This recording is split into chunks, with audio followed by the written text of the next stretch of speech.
présenter un seul homme. Et cet homme, c'est Jésus de Nazareth. Et cette personne, c'est Jésus-Christ de Nazareth.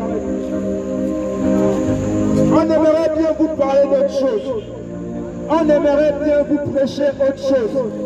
On aimerait bien vous présenter autre chose.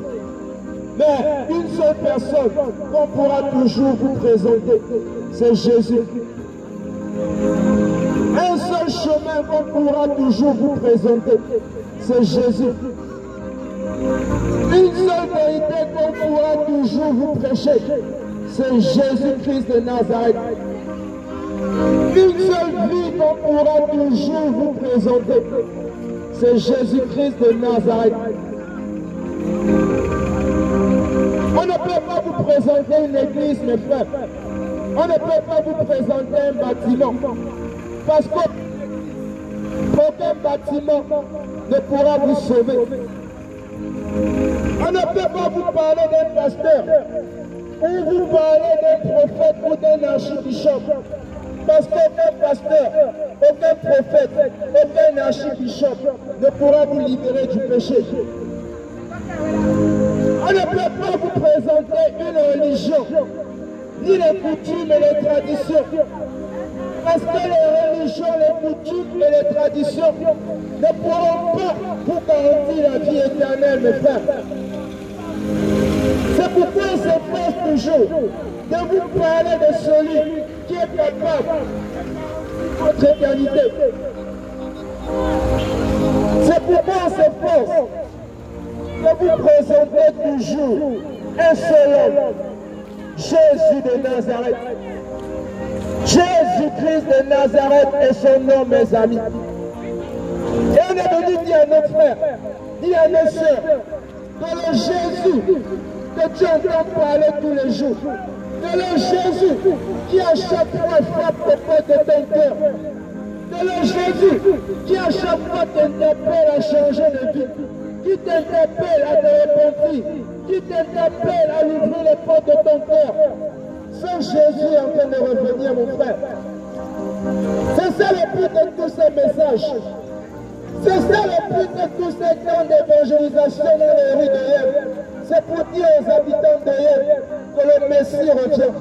C'est pour dire aux habitants de Yem que Jésus est en train de revenir. C'est pour interpeller nos frères, nos soeurs, à se tourner vers le Seigneur, à fixer les yeux vers le ciel, parce que le retour du Seigneur est imminent, mes frères et sœurs. On est venu non seulement pour interpeller nos frères, pour interpeller les frères et sœurs qui connaissent déjà le Seigneur, qui ont goûté au don de Dieu, au don gratuit de Dieu, qui est la vie qui nous a été présentée au travers de Jésus-Christ de Nazareth. On est venu interpeller nos frères, interpeller nos sœurs, qui aiment déjà le Seigneur, qui croient déjà en Jésus, qui sont déjà nés de nouveau. On est venu vous dire de nous préparer, de vous préparer. Préparons-nous, mes frères, préparons-nous, mes sœurs, parce que Jésus de Nazareth est en train de revenir. Jésus de Nazareth est à la porte, mes frères. Et on ne cessera de crier ce message, mes amis.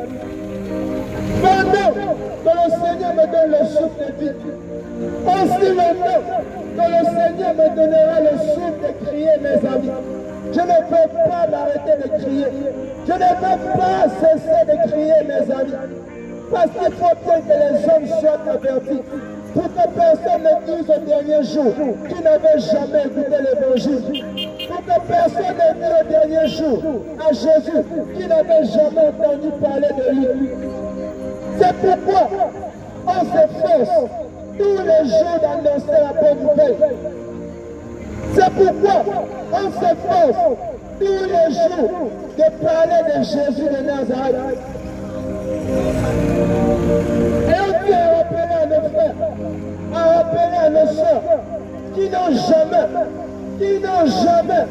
fait une rencontre avec Jésus, qui n'ont jamais invité Jésus-Christ dans leur cœur, qui n'ont jamais songé même à se réconcilier avec Dieu. On est venu dire à ces frères dis à ces soeurs que c'est encore possible et que c'est le moment de te réconcilier avec Dieu. Tu es dans ce carrefour et tu sais au fond de ton cœur que tu as confié ta vie à des traditions et des coutumes, à des religions et des bâtiments qu'on appelle l'Église. Mais tu n'as jamais fait une rencontre avec Jésus. En écoutant les paroles du Seigneur, tu sais au fond de ton cœur que tu n'as pas de relation avec Jésus. Tu sais au fond de ton cœur que tu n'as pas de communion avec Jésus. Et le message qui sort ce soir est pour toi, mon frère, et pour toi, ma soeur. On est venu te dire que Jésus t'aime. On est venu te dire que Jésus t'appelle. On est venu te dire que Jésus te cherche parce qu'il veut te sauver. Parce qu'il veut te sauver. C'est le message qu'on est venu t'adresser ce soir. Tu sais que tu n'es pas en paix avec Jésus. Tu sais que tu n'as jamais invité Jésus dans ton cœur. Oui, c'est vrai, tu vas à l'église. Oui, c'est vrai, tu pries tous les jours. Oui, c'est vrai, tu lis la Bible. Oui, c'est vrai, tu connais les pasteurs. Oui, c'est vrai, tu as pris le baptême et la confirmation.